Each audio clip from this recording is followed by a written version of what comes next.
Welcome back to Normal Baseball. The 2024 winter meetings have finally begun. We are still awaiting a free agency decision from Shohei Ohtani, Cody Bellinger, Yoshinobu Yamamoto, and plenty more free agents. In addition, we could be looking at a couple of very big trades involving some superstar players like Juan Soto and Dylan Cease. We're going to talk about all that and more on this episode. Welcome back to Normal Baseball. I'm Alex Normal Dog. That's Lewis. And Lewis, the winter meetings are finally here. Finally, it feels like it's been way too long without any real big rumor news in baseball of that sort. And the winter meetings is the perfect place for it all to go down. I'm excited to talk about what the best case scenario is for us for this year's winter meetings. The winter meetings are usually the place where the offseason truly does kick off. This is where a lot of the big free agency signings happen. This is where it all goes down.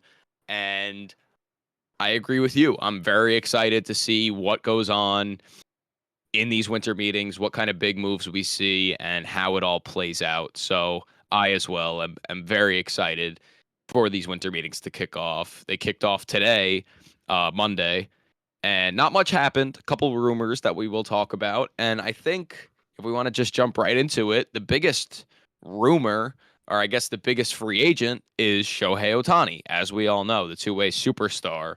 There have been various reports on what the deal is with Shohei Ohtani heading into this winter meeting. On Sunday and on Monday, we heard that Ohtani would have his decision within the week. So during this week, throughout the winter meetings, he would finalize his decision. At one point, we heard we'll see a decision in the next 72 hours, so the next 3 days. And then suddenly, on Monday night, we heard that Shohei Ohtani won't have his decision this week, and he won't be signing during the winter meetings. So we don't really know what to believe. It's been a little bit of a wild ride with Shohei Ohtani recently, hasn't it, Lewis? It certainly has. Just quickly to touch on the whole might have signed during the winter meetings, now really is claiming not to be signing during the winter meetings.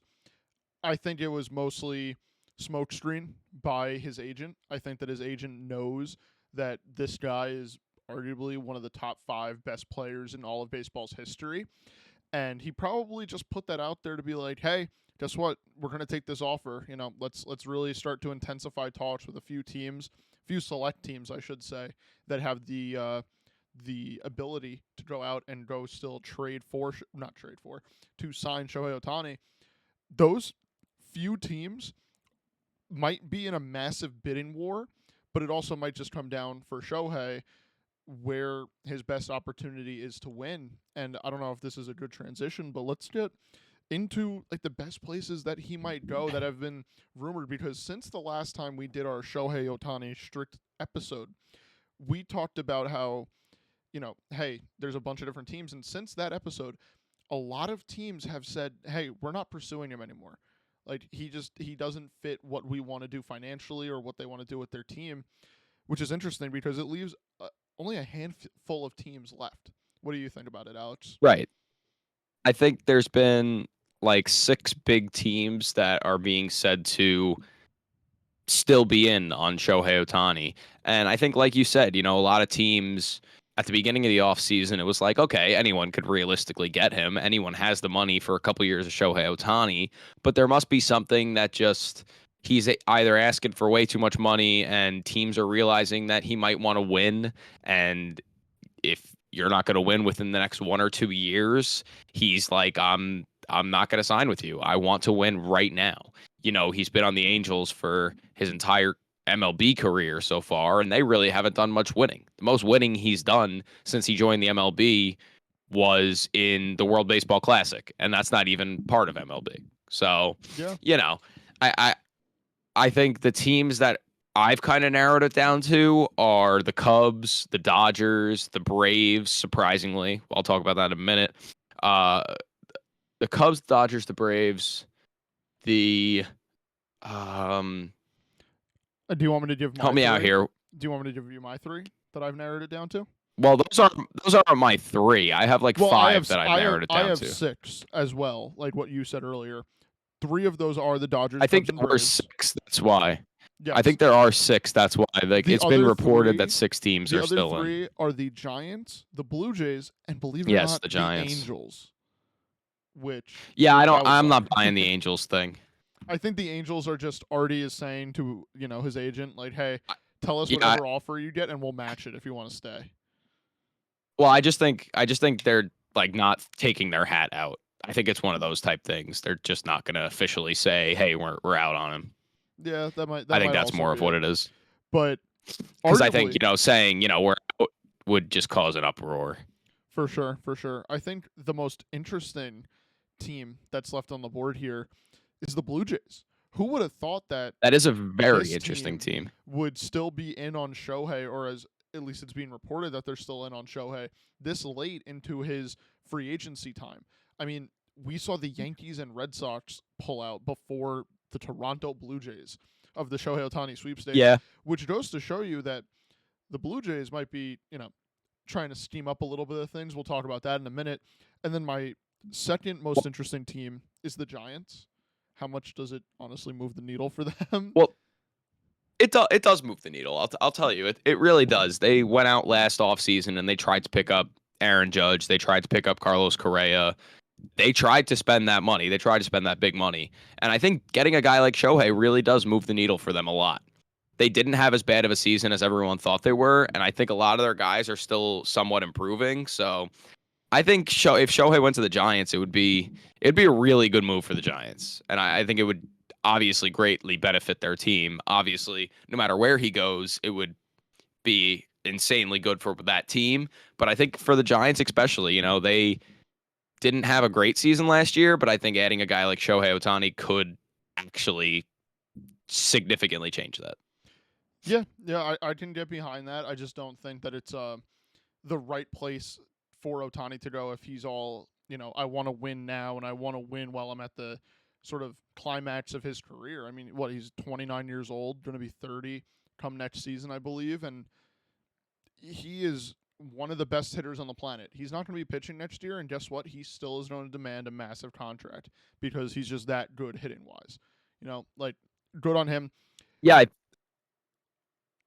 I think that was a big thing recently, and maybe might have been why a lot of teams pulled out. I think he still might be demanding a extremely big and long contract, My guess is that which he wants something that's super duper front loaded. Like, you're talking maybe still that 500, $600 million deal, but 400 of it is that doesn't paid in even the make first sense 6 or though. 7 years of a 10-year deal.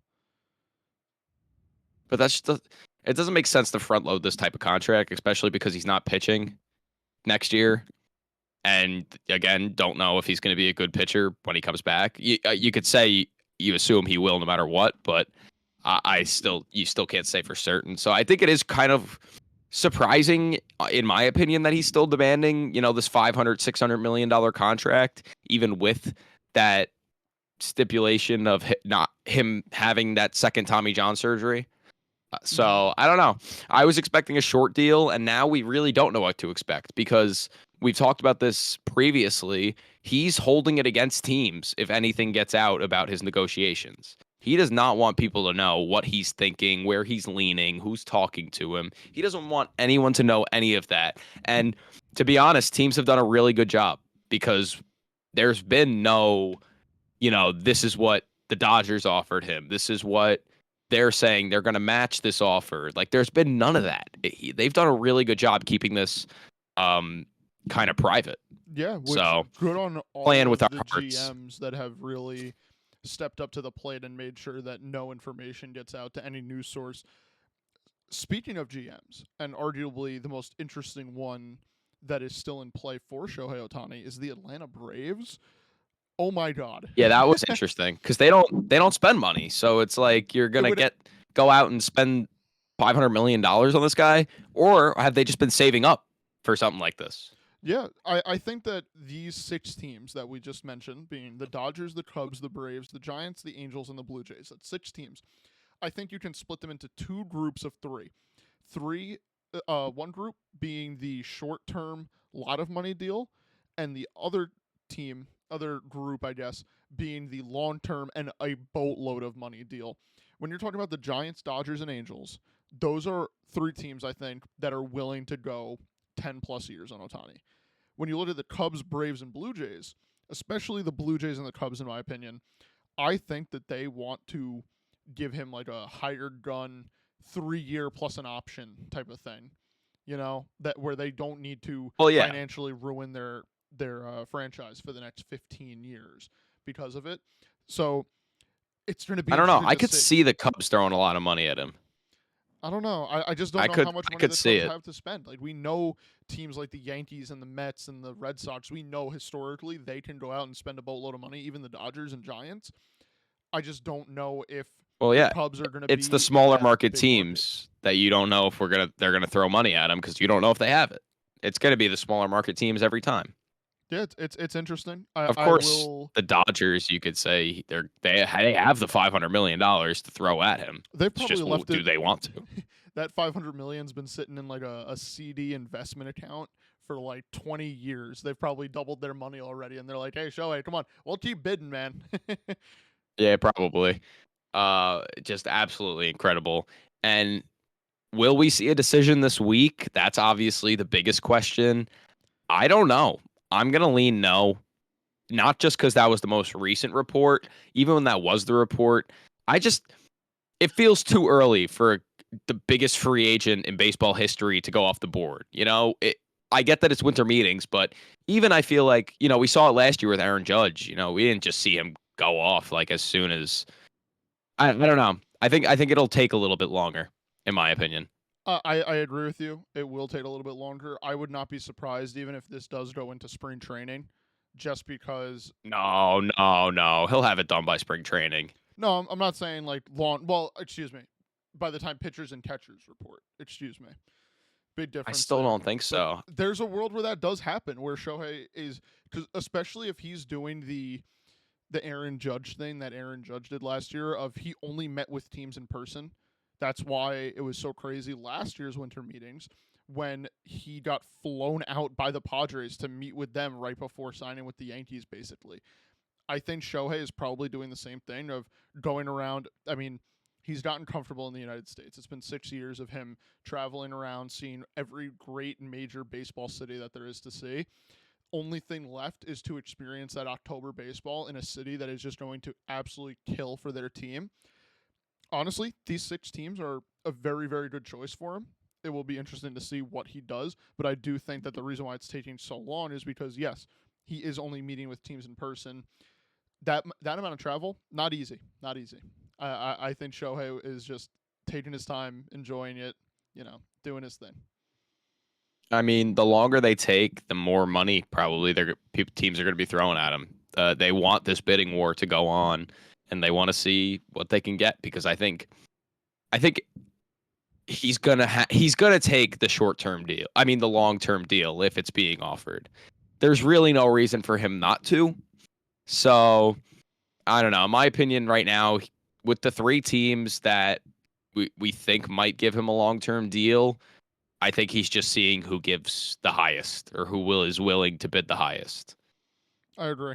I agree. I'm barring if he looking wants to forward to win or seeing not. it. Because I don't know if there's any scenario where he re-signs with the Angels. I don't know if I just don't know. They'd have to offer him so much more than the next highest team. Because I think personally, why would you rather sign with the Angels for 10 million or like 30 million more or like even like 60 million more because at that point I don't know. If Again, these athletes you never know because they're just some of them do just take literally as much money as possible and don't even think about what team.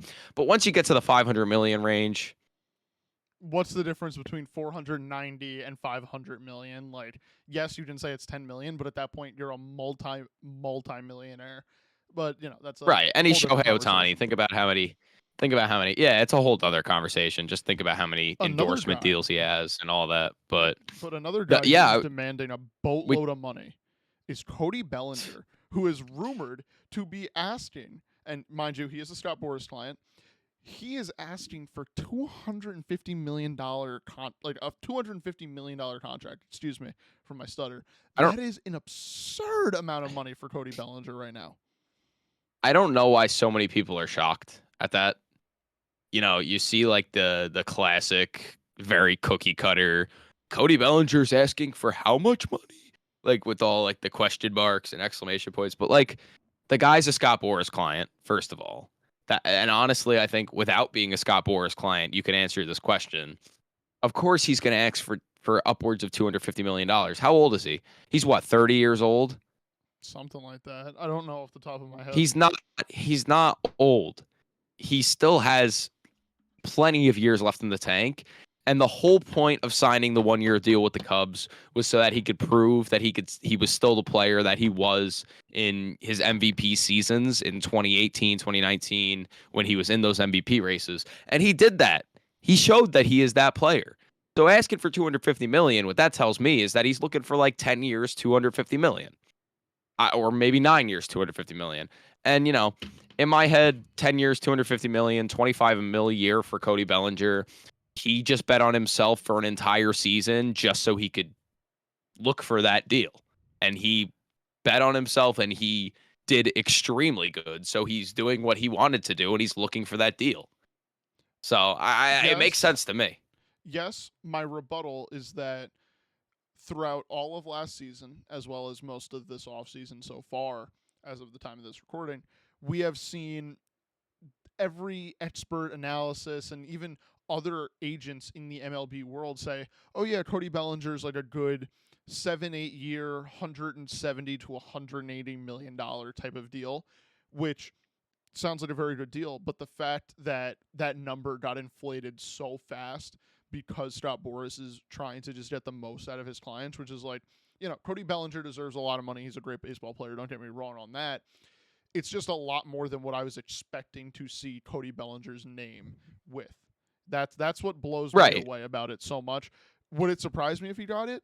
Not really. He's a very good baseball player. I just was expecting that like 7 years, 180 to stay with the Cubs because he wants to help the Cubs win. But then you have to remember that he's a Boras client.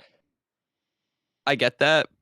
But there is a difference between what we expect him to and like not being surprised that that's what he's asking for. Yeah, And I'm for not sure. at all surprised that's what he's asking for. Like I don't know. I'm not saying that 2 weeks ago I would have been like, oh yeah, Cody Bellinger, 10 years, 25, 250 million, easy, 25 million a year. Like I'm not saying I would be saying that, but now that I'm hearing it, I'm like, yeah, that makes sense. No, Guy bet no, on himself, so he's looking to get as much money as he wants because he successfully bet on himself. So for I sure. don't know. He did. Makes sense to me is what I'm trying to say. No, it does make And sense. It's just not what I obviously, was expecting. That's all I'm trying to say. and obviously in terms of places he could land, a reunion with the Cubs is always possible. The Yankees have been a uh, Hot name in the streets. rumored rumored name for him for a while now. Blue Jays, if they don't wind up making a couple of other moves. But I think, my favorite landing spot for him would be just going back to the Cubs. That's And exactly what I I'm was about to interested. say. Yeah, I'm interested to see if the Cubs do wind up re-signing him, what they do to get better this offseason. Because they have been linked to a very big free agent, arguably the second biggest free agent right behind Shohei Ohtani, that being Yoshinobu Yamamoto. He's been linked to the Cubs a lot, as well as the Mets, the Yankees, and those are really the three biggest teams. I've seen Dodgers too, but not as much as I've seen Mets, Yankees, and Cubs. Yoshinobu Yamamoto. I mean, what's the deal with him? He's this 25-year-old ace pitcher, Stud. been the best pitcher in Japan for years now, or one of the best pitchers in Japan for years now. And we're just awaiting to see what he gets. He has that 30-day window or that 45-day window, for teams to sign him. I just stabbed myself with a pen. You okay? Ow. Yeah, I'm fine. He has that 30, 45-day window for teams to sign him. So he is looking for a deal sooner rather than later. And I feel like slowly we've seen the price tag increase for him just over the last week. I mean, when he was first posted, it started at, we might see him get 220 million or 250 million, somewhere in that range. Then we started seeing 260 to 280. And now it seems like he could be getting up to $300 million on this contract. And I think that that is just absolutely incredible if he does wind up getting that. I do want to put out there, I do think Yoshinobu Yamamoto is more dedicated to finding the team that he will enjoy playing for the most. That's why the Yankees are such strong contenders, in my opinion, as well as the Dodgers. Both teams have been historic for the world of baseball, not just in MLB. And if you're a guy coming internationally and think, hey, I want to really cement my legacy, you look at the Dodgers and say, hey, they're a great team. They're on the West Coast. It's close to home for me, and I'll be able to, get all that marketing revenue and all that, blah, blah, blah, blah. And then you look at New York, the complete other side of the country, and you say, this is the most historic franchise in baseball. And the last, really comparable pitcher in Masahiro Tanaka also went to the Yankees and looked at the success that he had. So that's why I think they're the two big players. There is a world where Steve Cohen does open the wallet and say, sure, we're not trying to compete this year, but to have you now and then really start to, for the next 10 yeah, years. really start to just fall in love with you throughout just a year where we don't plan on being good and then compete would be amazing. I do And you got to think, think Kodai Senga's on that team as well. oh So my God, him and I will that say, one too. avid Kodai Senga enjoyer right here. I'll I put my agree. hand up and tell you right now, I love watching Kodai Senga pitch. And imagine him and Yamamoto right behind each other. I'm in for that. Count me in. I Well, do because it think. was also said that he wants to go to a team with another Japanese player on the team already. Yeah, And the Cubs have Seiya Suzuki and the Mets have Kodai Senga. yeah. I do think the Cubs are an interesting fit. I do again. How much money are they willing to spend? Because I do think that they're very much one or the other. Whereas the Well, Dodgers can be like, hey, why not just get both? There's a world where the Dodgers say that. again, exactly, I agree with you. Because for the Cubs, I feel like it's one big free agent for the Cubs, or like one big free agent, and And a if you're trade. counting Cody Bellinger in that, you're gonna only be getting one for big free agent. You're gonna be either getting Shohei Ohtani, Yoshinobu Yamamoto, or Cody Bellinger, or maybe Cody and Yamamoto instead of Shohei, or just Shohei instead of those two. It's gonna be something like that. They can't afford to just get all the guys that they're currently linked to. Mm-hmm. So once one falls off the board, we're gonna see them heavily pursue another. But it's just a matter of which one they want. And if we see, they're waiting for an answer on Shohei, but then Yamamoto and Bellinger sign somewhere else, and then Shohei doesn't sign with them, we could see it turn into a nightmare offseason for the Cubs, which would be worst case scenario. For sure. If the highest paid uh, human being on your roster is going to be your manager highest paid free agent going into next season, bad luck. Bad luck for sure. Yeah. There is Another another player. another Oh, do you oh, want I to was I was just getting into that too. please do. Another player coming over from not Japan, but coming over from Korea is an outfielder by the name of Jung Hoo Lee. Jung Hoo Lee, 6 foot, I guess lefty outfielder he's from Japan, but he's played in the KBO for the last 7 years. He Monster. won an MVP in the KBO in 2022. And this guy is absolutely insane. Again, in 7 years in the KBO, the guy hit 340 with an 898 OPS. Um, Guy is an absolute monster. 244 doubles in just 7 seasons. He 25-year-old stud. This guy, I think, in my opinion, is the most underrated free agent of the offseason.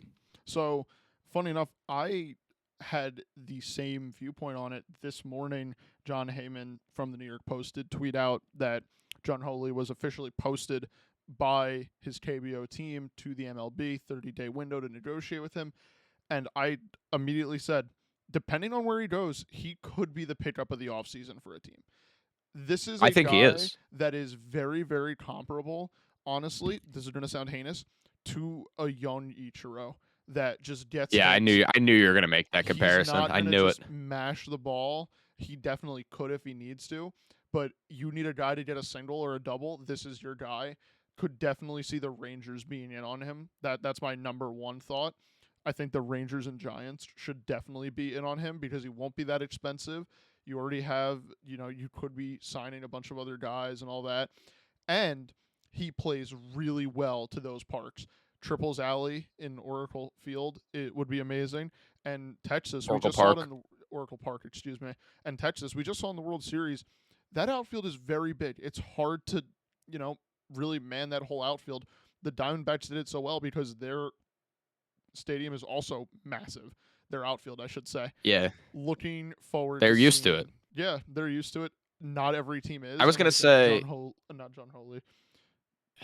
Oh yeah, no, it is John Holy is going to be yeah, a no, it free is. agent to It look is. at. I was gonna play the other side of the coin, kind of, in terms of teams he could go to. Again, the Cubs would be a great team for him to go to. They already have Seiya Suzuki, and there's obviously a connection there between Japanese players. Not only that, but if they do wind up not being able to get Bellinger, they have an outfield spot that needs to be filled, Jung Ho and Lee Jung is Ho from Lee Korea. would fill that. What? Jung Ho Lee is from Korea, South Korea, No, not but he Japan. was what's it called? Hold on. Okay, well, of course my computer's frozen now. Hold on. I thought I saw that he was born in Japan. Let's say that would be pretty cool. But anyways, just to stall a little bit, I Well, do. well, now that you've ruined my train of thought.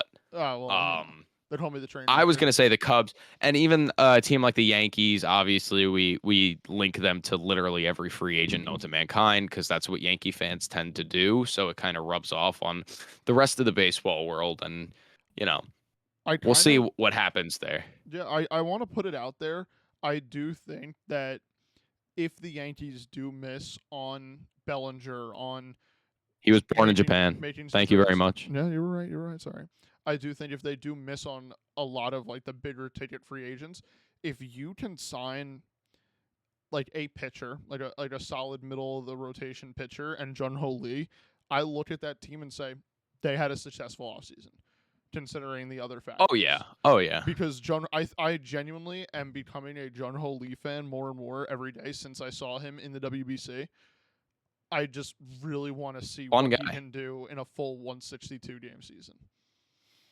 Yeah, fun guy. Former KBO MVP, like we said. Another KBO MVP who's on the free agency board for teams is Eric Fetty. Just won KBO, the Cy Young, the equivalent to the Cy Young in the KBO. He just won it last year. Had a bounce back season, doing kind of the Merrill Kelly type thing of I'm going to go to KBO and prove that I could be a great pitcher there. Come back to the States. It's been reported that Fetty is close to a 2-year deal with an unknown team, which respect to him for keeping it on the hush hush. But I'm excited to see where Fetty goes because I think that's another guy who, if he does turn out to be a guy like Merrill Kelly, I mean, we saw it in the World Series. Merrill Kelly, 6 shutout innings? Guy was absolutely dominant. You get into guy, if Eric Fetty turns into one of those guys, I mean, what a pickup that is. I will say the theme of this offseason has been most people keeping their conversations private, and I think we do have Shohei to thank for that. One free agent says that they want it that way. Every free agent is going to say that they want it that way. It's fun because it's mysterious, and we get to talk more about who could it be, what teams are in, what teams are out. But then if you flip the coin to the other side, you're like, I'm not getting any news here. It's just a bunch of MLB beat reporters promoting their own articles right now. It's not, oh my God, I just saw Shohei Ohtani walk out of the conference room after meeting with the Oakland Athletics GM. What could be happening right now? We're not seeing any of that, which I respect on one hand, but on the other hand, it's like my personal feeling is, can we please get some more rumors? Can we get Alex Anthopoulos shaking hands with Shohei Ohtani as my new Twitter banner? I would happen to agree with you in the sense of, conversations are private, and does it become reporters trying to just make their articles be the ones that people are looking at? When are they just fabricating information for clicks? I'm not accusing anyone of doing that, but I'm just saying in total, we've seen Shohei Ohtani say he's going to hold it against teams, yet somehow we've narrowed it down to 6 teams. How would we know that? Well, after teams say that they're out, I think that's line in the But sand. I don't know if I don't think 24 teams have specifically come out and said, we're out on Shohei. Well, it's process of elimination a little bit. There is one player, however. I don't know. I will say there is one player that has not been kept out of the rumor mill whatsoever, and that is Juan Soto, currently of the San Diego Padres. However, we have been seeing rumors and information fired off left and right about this superstar outfielder for the Padres right now, but Yankees might be trading for him. Blue Jays might be trading for him. AJ Preller is saying that they just want to keep him on the team and there's no point to trading him. What do you think, Alex? Well, first things first, I think that it needs to be addressed a little bit more than just a mention, but oh my God, the Blue Jays are now in on Juan Soto. That's that is a very recent development. And for me, it feels like not out of left field, not intentional Huh. pun because Juan Soto plays left field, but it just, for me, I didn't really expect them to be hard players. It makes sense. I mean, getting a guy like Juan Soto helps, but I didn't expect them to think that they have the facilities to trade for him, especially when you look at what they were asking from the Yankees. I mean, the Padres wanted 7 different guys from the Yankees and either really good young major league talent or top prospect, like top prospects. They were asking for so much when you're just getting 1 year Juan Soto.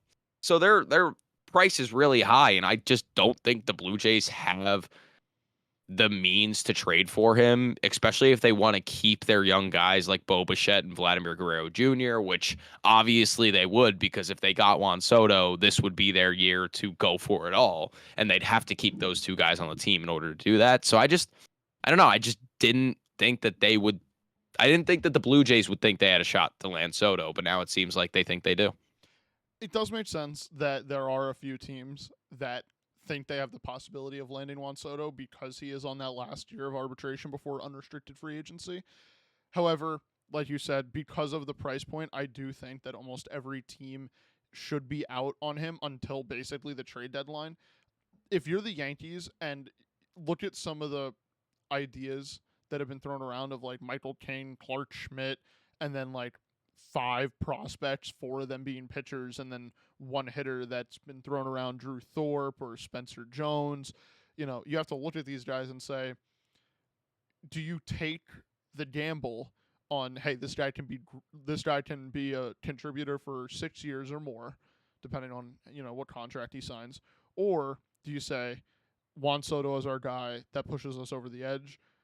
If I'm the Yankees, honestly, I think that this is a move that you have to make for the right price, of course. I don't think, and little bit biased here because I am a Michael King fan.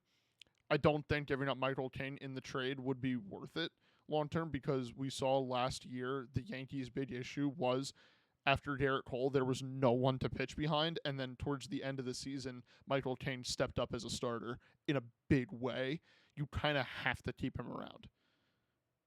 Yeah, I think it goes back to what I was saying, and how much could the Padres be asking for reasonably for Soto? I mean, right now they're asking for literally 7 guys from the Yankees for 1 year of Juan Soto. I mean, you'd have to be a fool to make that trade because, like you said, you're asking for guys like Mike King, Drew Thorpe, Spencer Jones, Jason Dominguez, guys who are gonna be there after next year and can make a crazy impact on your team.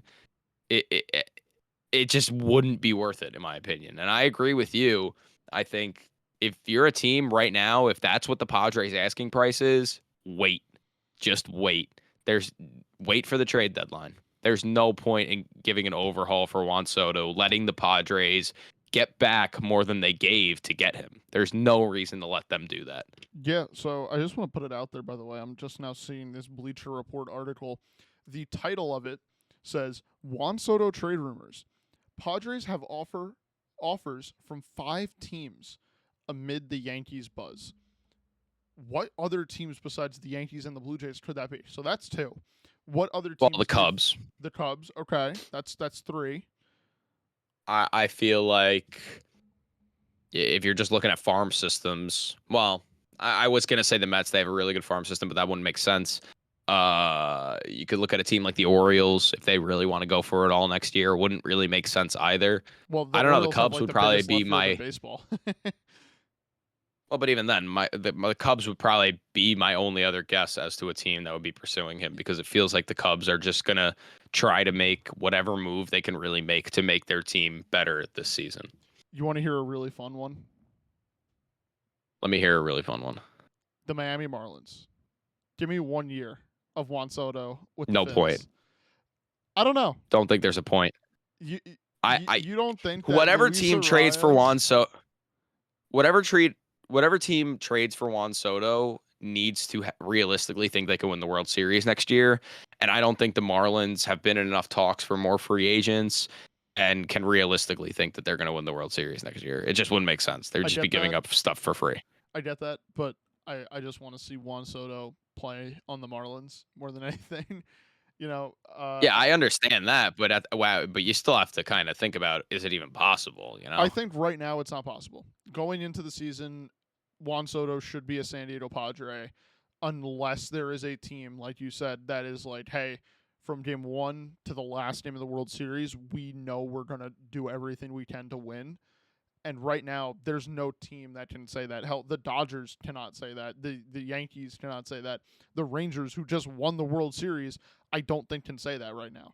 No I think the team Rangers can can say it. that. No team can guarantee it. Well, I don't want to say guarantee it. No team can Well, guarantee it, period. I just don't think that there's any team that's like, we're 100% going to do everything we can to win a World Series because everyone's waiting for what Shohei's going to do. Everyone's waiting for what Yamamoto's going to do. We're waiting to see where Blake Snell signs. We're waiting to see what trades get made. And then we can really start to say, okay, the Rangers are a top 5 team in baseball. I think that's when we're really going to see the trade market for Soto heat up, and then the trade deadline is when that move will eventually come. so you don't think that there are teams right now that say, with Juan Soto, we could definitely win the World Series next year? Because I think not for the the price point Rangers that they're could say asking. that. Well, yes, not for the price point they're asking, but I think there are teams that are saying, if we pursue this trade right now and get them to lower that price, if we land Soto, we in our minds think we have the World Series this season.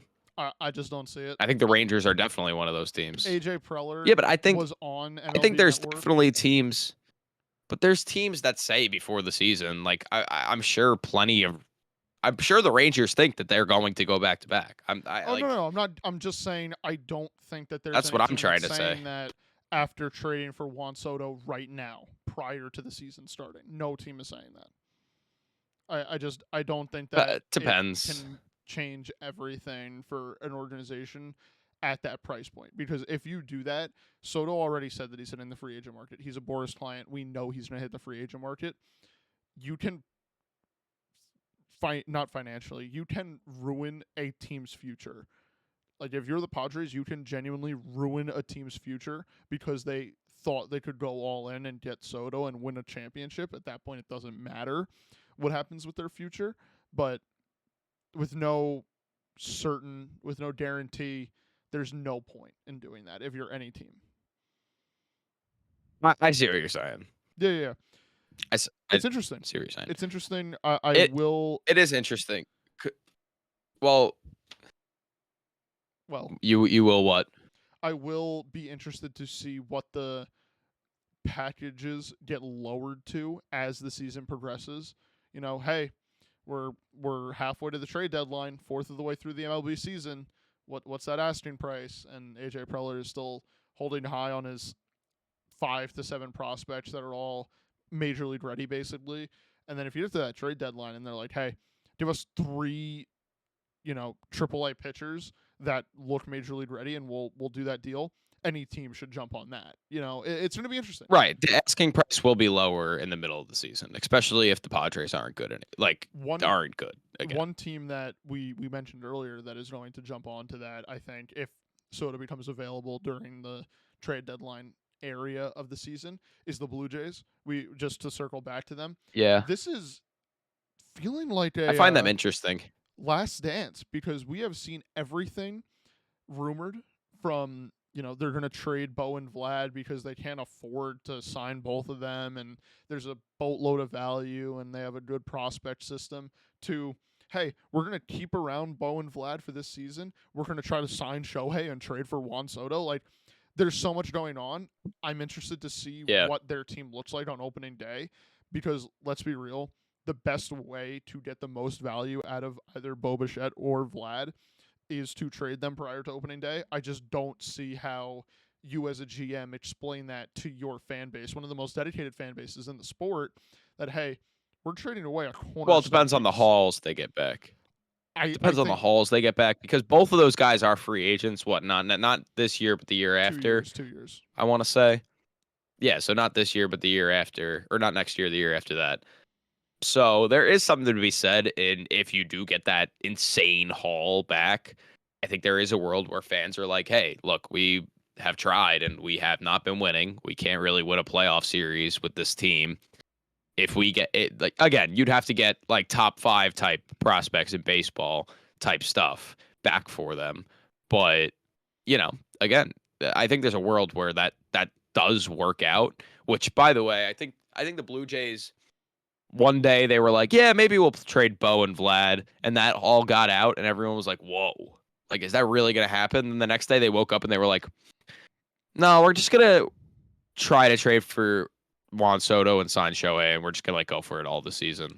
Like they just like completely flipped. Yeah, they did. They're playing both sides of the table here. I think It's always good to have options. You want to hear my best case scenario as an outsider looking in for the Blue Jays? Let me hear it. I think they should trade for Juan Soto, and in that trade package, only give up 3 or 4 prospects and either one of Bo Bichette or Vlad. Right. That's another that is the alternative. Right. Just giving up one to the Padres. Honestly, but again, then that's the Padres taking a gamble. The best move for the Padres would be to take Vlad as like, I don't want to call it a 1-for-1, but like, well, it makes sense because first they really don't have a first baseman right now. They don't have a first baseman, and to protect a fully healthy Manny Machado and Tatis in that lineup would be extremely valuable. Barring that they obviously keep the rest of their team together. The Blue Jays, this is feeling like a last dance situation. Like maybe Alek Manoah gets his final attempt at the major league level. Like this might be the season for that. We might see. Well, Manoah might be traded this offseason too. Yeah, like it just feels like all of there are teams that are willing to take a chance on Manoah for next season. Yeah, because this is, like I just said, this feels like their last dance. Everyone is here. We're gonna. You're loving that phrase. I do, because it makes too much sense. And shout out Michael Jordan for that Netflix documentary. Shout out Michael. Just in case he's watching. But I do want to say that like the whole last dance situation in Toronto is interesting because what the hell are they going to do if it does not work? They didn't even win a playoff series. Vlad, right, that's the issue I find. Alex, Vlad has not hit a home run in a postseason game. Think about that. But that's the issue I find with the last dance phrase. There was no first dance. Where's how are they going to have the last dance? Like they haven't won anything. Well, they've had the preview. They displayed 16 total innings in 2023 of a movie. This year they're trying to just put that's not what I'm saying. I'm saying, last dance, if you're talking about the same kind of last dance I'm talking about, they usually have to be like have previous seasons where they actually like won a championship in order to have a last dance. No, I'm just saying they're going for their first dance. How about this is their last go around with this core of Bo Bichette, Kevin Biggio, Vlad, and like all of their amazing starters that somehow always finish second in Cy Young. It's interesting. Yeah, that's no, I see what you're saying. I get it. I'm just saying when you compare it to Michael Jordan last dance, it doesn't really make much sense. Shout out MJ. But shout out MJ. I know you're watching. I'm looking forward to seeing what they do. Yeah, another guy hot on the trade stove, just like Juan Soto is. Juan Soto is expected to be traded, as is Dylan Cease of the Chicago White Sox. The White Sox have absolutely nothing going for them. They are fully in a rebuild at this point, and you might as well trade Dylan Cease. He's got 2 years left on his deal. Why not do it? Lewis, where do you see Dylan Cease going? So again, with Dylan Cease, similar to Shohei Ohtani, I've narrowed it down personally to 6 teams that have a realistic reason and chance to trade for him and sign him long term. That was my thought process in narrowing down these 6 teams. And I'm going to go in order from most likely to least likely, but there's still like a realistic chance. With number 1 being Let's hear it. Number 1 being the Cardinals. You know, pretty obvious. They've tried to push all their chips in on starting pitching and hope that their lineup comes back around to doing what it did in the 2022 season. Makes complete sense. The next team, the Dodgers, unlimited money, will always have a good offense. Why not? Mark Prior masterclass, fix him and make him unhittable as he has been in years past. Then the Giants, Right. Again, another team that just has a boatload of money. Then the Braves. Then the Mets. And then the Blue Jays. Okay. That's how I'm feeling right now. No Cubs. I do think the Cubs don't I don't see realistically want Cubs. to trade for him. But yeah, I don't see Cubs. I agree with that. The most entertaining one would be putting like the Luigi brothers together of Spencer Strider and Dylan Cease. Like that would be funny. Bros, I see that happening. Just getting absolutely shelled by the Phillies in the NLDS again would be entertaining. I'm there for that. I mean, I think the Braves do want another starter, so I think Dylan Cease would make sense for them in that case, or in that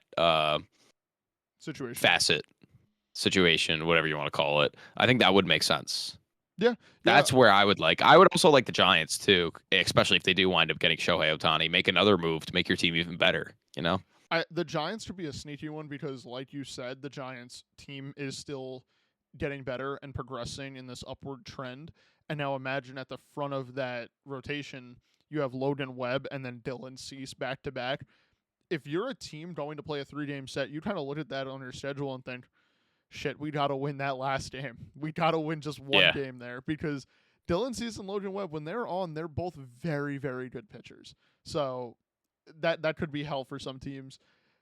Definitely do think if a team is going to make the move, though, it will be the Cardinals. The Cardinals just, for some reason, they want to stack up this starting pitching area and pray to God that they're batting. Go ahead. Yeah, you go on. Go. No, go ahead. And just pray to God that their hitting comes around, which I don't know how likely. Which it will.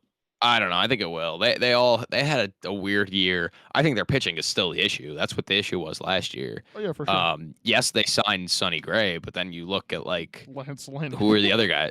Like Lance Lynn. Like Lance Lynn's your second starter. Miles Michaelis.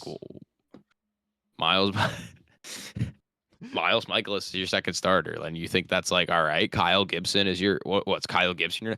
Like they Sonny Gray is their ace, but then who's their number 2? Like no matter who they say their number 2 is, it's like you just sitting there, you're like, all right.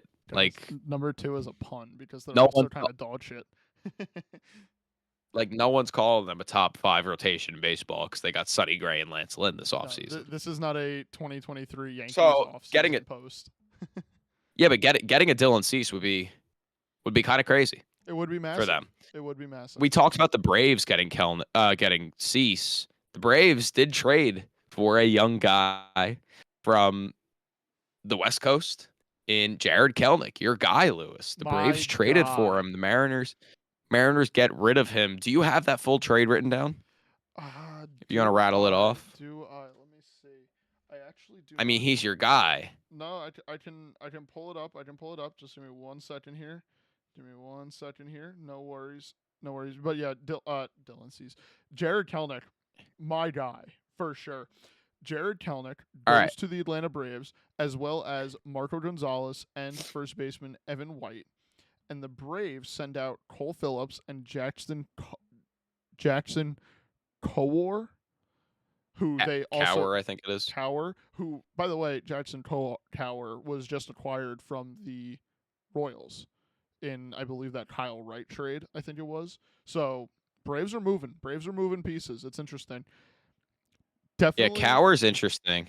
A plus move if you're looking at the Braves aspect. You trade away 2 guys who you cannot guarantee will make your major league roster for a guy who basically the Mariners were just, again, second time this offseason so far where the Mariners are just trying to dump salary more than anything. A little bit embarrassing if you're a Mariners fan. I don't know why that is.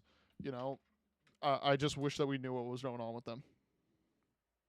Yeah, the Mariners are a weird case, in terms of what they're doing with their organization. I mean, they made the playoffs for the first time in 21 years. However many. Yeah, yes, last year, not last year, 2 years year ago. before that, and you know,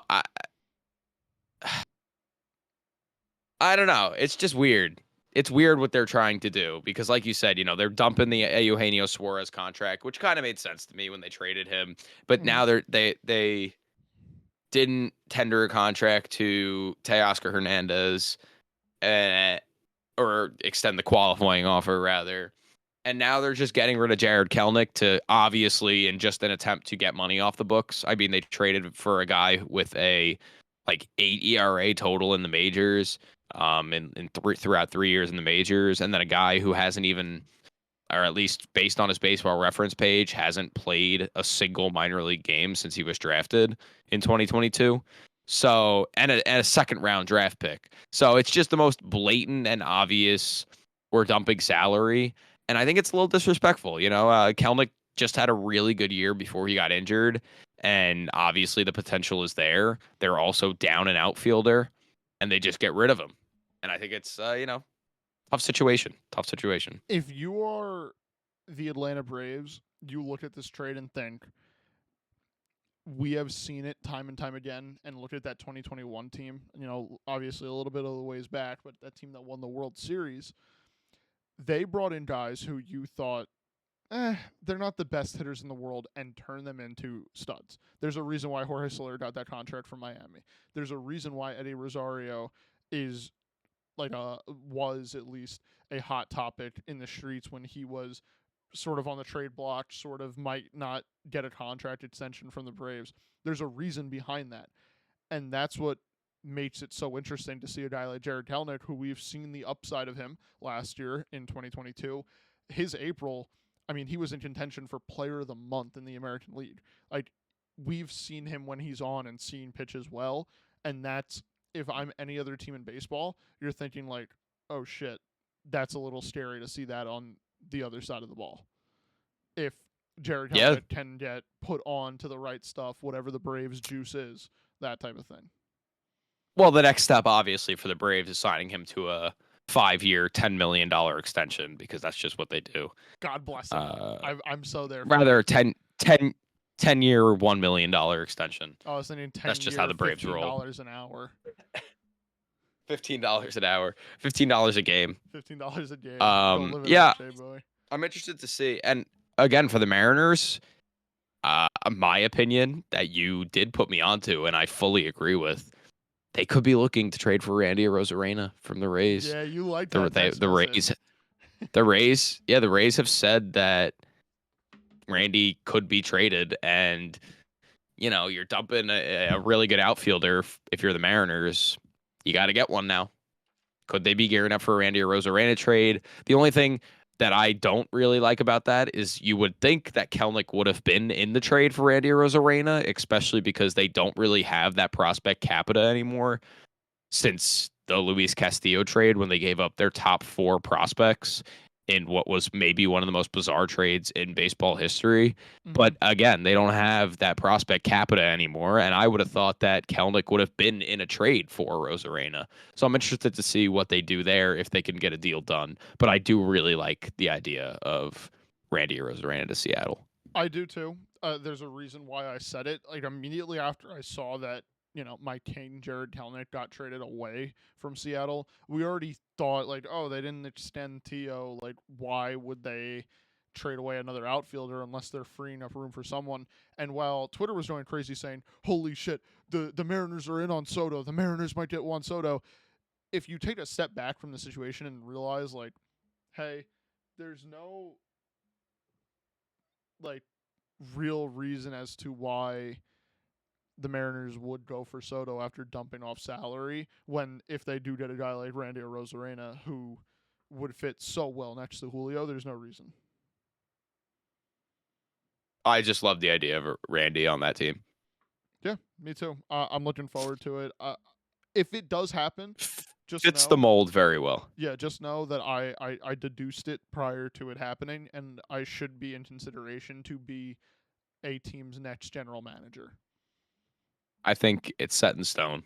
You are the next general manager of the Oh, what team? The of Guangdong Tigers. of the Guangdong Tigers. You're the next GM. Congratulations. Thank you. I'm curious. I'm curious, Mariners. I'm excited. Please. I'm excited for that. I need a Mariners press conference where their GM, Scott Service, and their owner just all sit at a podium and say, "Guys, we're gonna be honest with you. We don't know what the hell we're doing." Like that's all that I need the Mariners to say, because it does not make sense what their offseason is, considering that they were basically one game away from making the postseason when anything could have happened. Obviously, just And now they're getting rid of their team. yeah, now they're just dismantling their team, getting rid of 3 guys who contributed a lot on the offensive side of the ball. Ridiculous, ridiculous, ridiculous. I'm interested to see what happens there. I'm interested to see what happens in total in the winter meetings throughout this next week. Hopefully we see some big moves. I'm ready for one. I'm itching for one. Can I give you that's all I got. Can I ask you a little over under question? Go for it. During the winter meetings, so for this week, as of the time of this recording, 4 more days basically. Over or under 2.5 major trades. Under. There's not going to be 3 major trades. Okay. I personally would go with over. And then Because you can only, the only 3 I could think of would be Juan Soto, Dylan Cease, and Randy Arozarena. And I don't think all 3 of those happen this week. really, I think it's Randy Glasnow and Dylan Cease. I just don't see a Soto deal getting done. Maybe. I don't know if the Rays make both of those trades this week. We'll see. We'll see. We will see. And there's only one way to find out, and that's just by watching it unfold. Yeah. Then one more. Over under Go. 1.5 major free agent signings. What's major? Eduardo Rodriguez and above. Oh, over. Okay. If we're talking Eduardo Rodriguez and above, yes. If you were going to say Cody Bellinger and above, I'd say no. Okay. I like the sound of it. If we're talking Erod and above, I'm saying yeah. Well, I think that's all I got. That's all I got. I'm ready to head out of here. Let's go baseball. Winter meetings are fun. Winter meetings are fun. We thank you guys. Thank you for watching. Oh, he's frozen. Listening, viewing. If you're still watching, make sure to comment what you think's gonna happen in the winter meetings, and subscribe. Oh, am I frozen? No, am I back? Yeah, you're good now. Okay. Well, make sure to subscribe and follow and share with your friends. And if major news happens, we'll be back with an emergency episode. If not, then we'll just be back at the end of the winter meetings to recap it all. Thank you guys for watching. We'll see you guys in the next one. A peace.